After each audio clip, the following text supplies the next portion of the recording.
E aí, gente boa, tudo certo? Acho que deve estar esperando pela segunda parte do primeiro capítulo da história Think Tank, né? Então não vamos enrolar mais e vamos começar. Como é que tinha terminado? Tava o Rafael e o Eduardo iam começar uma briga. O Rafael pegou o braço do Eduardo.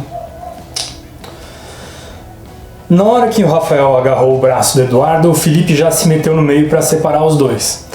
Ele conseguiu fazer os ânimos deles se acalmarem e irem sentar-se para assistir às aulas. Até que correu tudo bem no segundo dia de aula, até o final pelo menos. Quando bateu o sinal e acabou o dia, todos começaram a sair das salas para ir embora. E o Rafael foi na direção da bicicleta dele. Só que ele não encontrou ela. Meio que sem entender o que estava acontecendo, ficou que nem o John Travolta, aquele meme. Ele começou a olhar para os lados e viu o Eduardo andando na bicicleta dele, lá na rua. O Eduardo olhou para ele e gritou: "E aí, otário, curti a bike?" Então ele saiu correndo atrás do Eduardo, que estava pedalando em direção à pracinha Esteve Júnior, que fica saindo da escola à esquerda, na direção da Beira-Mar, onde um monte de gente vai esperar o ônibus para ir embora. Então ele saiu correndo atrás do Eduardo, e o Felipe, vendo os dois, saiu correndo atrás deles também. Na pracinha, o Eduardo começou a andar com a bicicleta em volta da estátua do Esteve Júnior. Se a praça tem um nome, tem um cara. E tem uma estátua dele lá.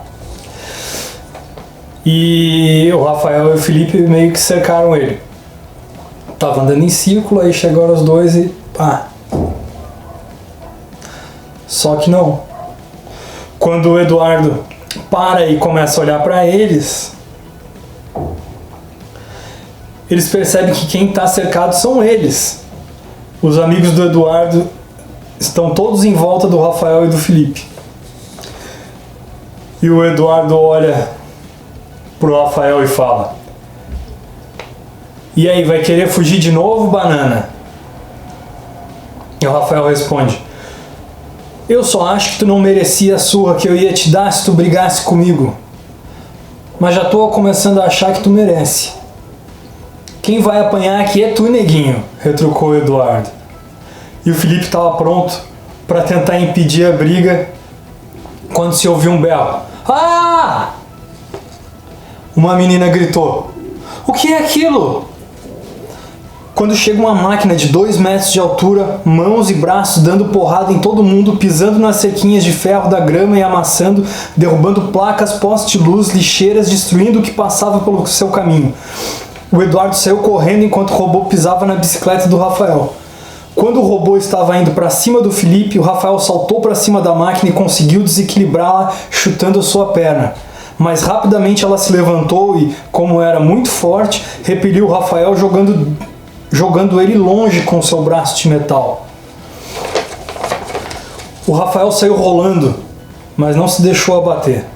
Pegou um pedaço de ferro no chão e voou para cima do robô. Desviou dos braços dele e bateu com ferro na cabeça dele. E a máquina parou. Ofegante ainda, o Rafael percebeu que tinha um cara atrás do robô.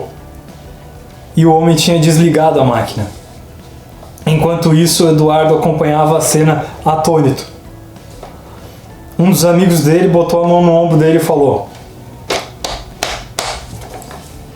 "Tu ia levar um pau, cara." E o homem que estava atrás do robô se apresentou. Ele falou: "Meu nome é Ricardo Beckhauser." E o Rafael falou o nome dele também. E ainda perguntou o que era aquele robô. Mas o Beckhauser disse que não poderia contar, pois era confidencial.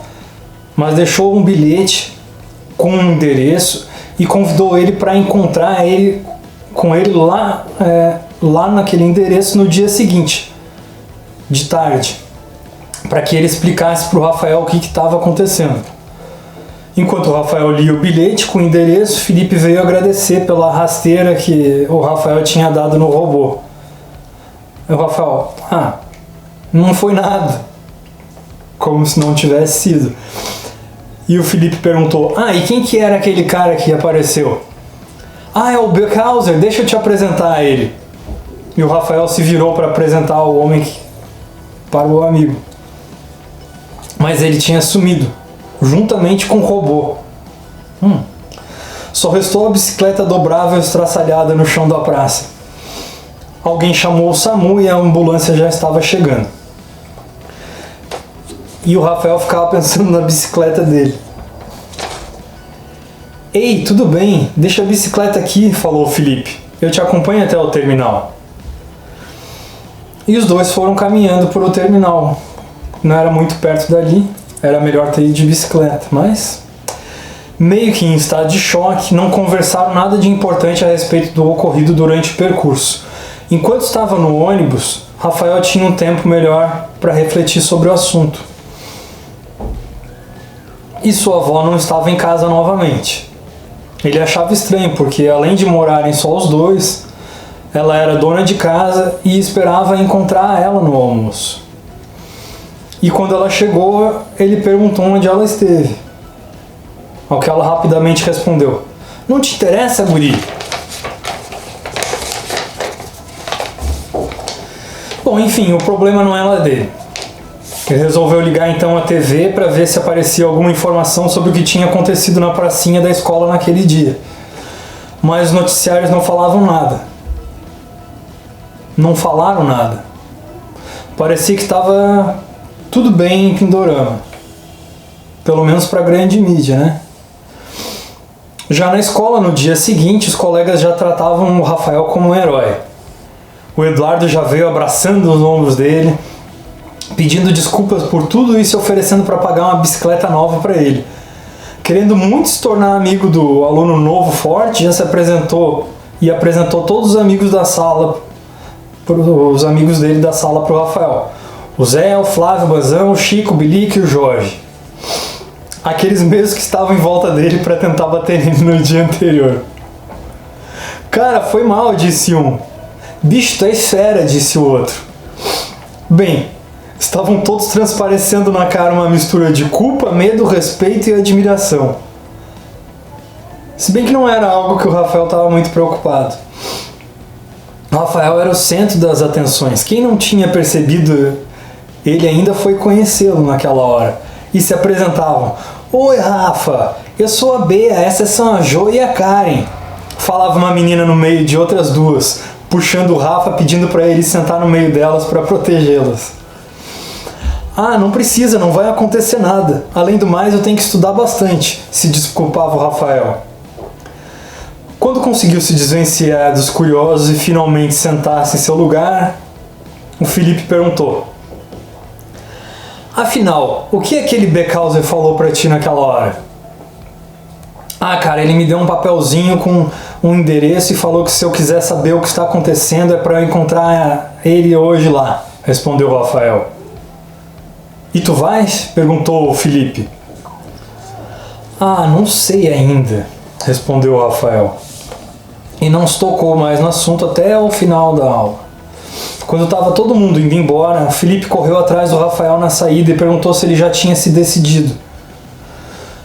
Mas ele estava desanimado, não estava a fim de ir. Bicho, não estás nem um pouco curioso para saber daquele robô que desce um pau? Perguntou o Felipe. Mas na cabeça de Rafael aquilo tudo era futilidade. Importava mais ele estudar para o vestibular de medicina para a federal. Por mais que ele soubesse brigar, parecia que ele não gostava nem um pouco daquele tipo de coisa. Felipe tentou argumentar com relação às pessoas que tinham se machucado no dia anterior, mas Rafael não parecia não se dobrar. Dizia que não era uma função de um adolescente se preocupar com os problemas com os quais não poderia resolver e que o propósito dele estar naquela escola era passar no vestibular mais difícil do estado, que isso demandava muito esforço. Bom, sendo assim, o Felipe mandou ele ir. Logo adiante, o Rafael ouviu alguém chamando o nome dele. Rafa! Era a Carol, que vinha correndo na direção dele. E ela prosseguiu: a Dani me contou que o carinha lá do robô te chamou para te explicar o que está acontecendo na cidade. Como assim? As coisas que eu falo são espalhadas por aí? Indagou o Rafael meio aborrecido. Mas a Carol, com sua doçura, tentou acalmá-la. Não, Rafa, tu pode confiar na gente. Antes de tu chegar, o Felipe, a Dani e eu já éramos amigos e nós sempre compartilhávamos as nossas alegrias e os nossos problemas. Agora tu faz parte da nossa turma. Nós éramos os 3 mosqueteiros e agora chegou o D'Artagnan. Falou abraçando ele pelo braço. Já um pouco amansado, Rafael perguntou: tá bem, minha amiga Carol, e tu acha que eu devo ir lá? Claro que deve, pelo menos para saber, ainda que não queiras te comprometer, respondeu a Carol. Então Rafael foi sozinho caminhando até o terminal de ônibus, onde deveria tomar a condução para casa. Enquanto andava, pensava nas palavras da amiga nova: ainda que não queiras te comprometer. Antes de atravessar a avenida, ficou parado a olhar o terminal integrado, pensando se iria para casa ou para o endereço que o Beckhauser tinha passado. Ficava no Pântano do Sul, no sul da ilha. Não seria tão longe se houvesse algum transporte público por águas. Palhoça também ficava no sul, mas no continente. Então ele se decidiu: eu vou, e saiu atravessando a rua. E levou um buzinaço. Bibi! Ele quase foi atropelado, pois esqueceu de olhar para os lados. Então ele viu que não estava aberto o sinal, que estava vindo o carro. Então ele voltou, esperou o sinal abrir para os pedestres e se dirigiu ao ônibus que ia para o Pântano do Sul. E agora o próximo vem no 2º capítulo. Tudo certo? Até mais. Não te esquece de curtir, seguir e compartilhar se tu achou legal. Tá certo? Até mais!